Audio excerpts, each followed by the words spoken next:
खबर है कि रूस के राष्ट्रपति व्लादिमीर पुतिन ने परमाणु हथियारों से लैस एक ट्रेन को यूक्रेन की तरफ रवाना कर दिया।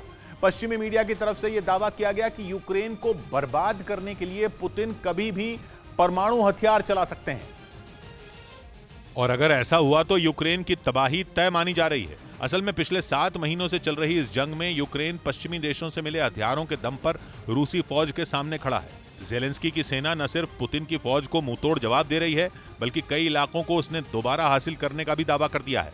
और यही बात पुतिन को परेशान कर रही है, क्योंकि उसकी लाख धमकियों के बावजूद नाटो देश यूक्रेन को हथियार सप्लाई करना नहीं बंद कर रहे हैं।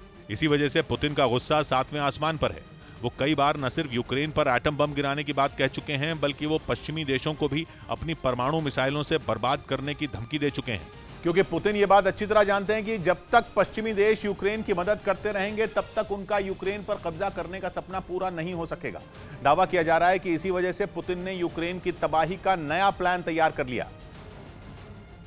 और उसी प्लान के तहत पुतिन यूक्रेन पर एटम बम गिराने की तैयारी में है, जिसका सीधा मतलब यह है कि यूक्रेन की तबाही का काउंटडाउन शुरू हो चुका है। ये दावा इसलिए किया जा रहा है क्योंकि पश्चिमी मीडिया की तरफ से यूक्रेन की ओर बढ़ रही रूस की एक ट्रेन का वीडियो जारी किया गया। उस ट्रेन पर कई बख्तरबंद गाड़ियां और सेना के ट्रक खड़े दिखाई दिए। इसके अलावा ट्रेन पर बड़े बड़े कंटेनर दिखाई दिए, जिनमें परमाणु हथियार रखे जाने का दावा किया जा रहा है। यह भी कहा जा रहा है कि रूस परमाणु परीक्षण करने की तैयारी में है और ट्रेन पर न्यूक्लियर टेस्ट को अंजाम देने वाली तमाम चीजें मौजूद हैं। मतलब यह कि पुतिन यूक्रेन पर परमाणु हमला करने का मन बना चुके हैं। हालांकि एक रोज पहले ही अमेरिका की तरफ से रूस को यह चेतावनी दी गई थी कि अगर उसने जंग में एटम बम का इस्तेमाल किया तो उसे गंभीर परिणाम भुगतने होंगे और वो रूस के सैन्य ठिकानों को मिसाइल से हमला कर बर्बाद कर देगा। असल में पुतिन और उनके करीबी कई बार पश्चिमी देशों को परमाणु हमले की धमकी दे चुके हैं। कुछ रोज पहले ही पुतिन ने अमेरिका और ब्रिटेन को परमाणु मिसाइलों से निशाना बनाने की धमकी दी थी।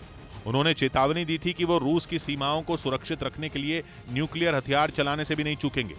यही बात पुतिन ने पिछले हफ्ते भी दोहराई, जब उन्होंने यूक्रेन के डोनेस्क, लुहांस्क, जापोरिजिया और खेरसोन पर पूरी तरह कब्जे की घोषणा कर दी। उस दौरान उन्होंने पश्चिमी देशों के खिलाफ नाराजगी जाहिर करते हुए कब्जा किए गए इलाकों की हर हाल में रक्षा करने का ऐलान किया था, जिससे पश्चिमी देश, खासकर अमेरिका, आग बबूला हो गया। पुतिन के इस ऐलान को पश्चिमी देशों ने परमाणु बम की धमकी के तौर पर देखा। इसके बाद अमेरिका के राष्ट्रपति बाइडेन ने रूस को सख्त चेतावनी दी और दो टूक कह दिया कि अमेरिका नेटो देशों के क्षेत्र की एक एक इंच जमीन की रक्षा के लिए पूरी तरह से तैयार खड़ा है। बाइडेन ने कहा कि वो नेटो के सहयोगियों के साथ खड़े हैं, इसलिए पुतिन उनकी बातों को गलत न समझे। उन्होंने कहा कि वो अपने सहयोगियों के संपर्क में हैं और नए प्रतिबंधों का ऐलान कर रहे हैं। बाइडेन ने अपने बयान में यह भी साफ कर दिया कि वो और उनके सहयोगी यूक्रेन को सैन्य सहायता देना जारी रखेंगे। लेकिन अमेरिका की इस धमकी से पुतिन और भड़क गए। पुतिन ने कहा कि अमेरिका अकेला ऐसा देश है जिसने 2 बार न्यूक्लियर अटैक किया है। उसने हिरोशिमा बर्बाद किया और नागासाकी पर भी हमला किया। असल में दूसरे विश्व युद्ध के दौरान अमेरिका ने जापान के 2 शहरों हिरोशिमा और नागासाकी पर परमाणु बम गिराया था, जिसमें लाखों लोगों की जान चली गई थी और दोनों शहर पूरी तरह तबाह हो गए थे। लेकिन पुतिन के इस बयान ने रूस यूक्रेन युद्ध के तनाव को और बढ़ा दिया। हालांकि पुतिन के इस बयान के सामने आने के बाद भी यूक्रेन के राष्ट्रपति जेलेंस्की ने परमाणु हमले की बात को खारिज कर दिया और वो इसे पुतिन की डराने वाली रणनीति के तहत देख रहे हैं। जेलेंस्की की दलील है कि पुतिन सिर्फ गीदड़ भभकी दे रहे हैं और वो परमाणु हथियारों का इस्तेमाल नहीं करने वाले हैं। उनका यह भी कहना है कि जब जब रूस बैकफुट पर आता है या उसके ज्यादा सैनिकों की मौत होती है, तो अपने देश के नागरिकों में विश्वास पैदा करने के लिए इस तरह की परमाणु धमकी देता है।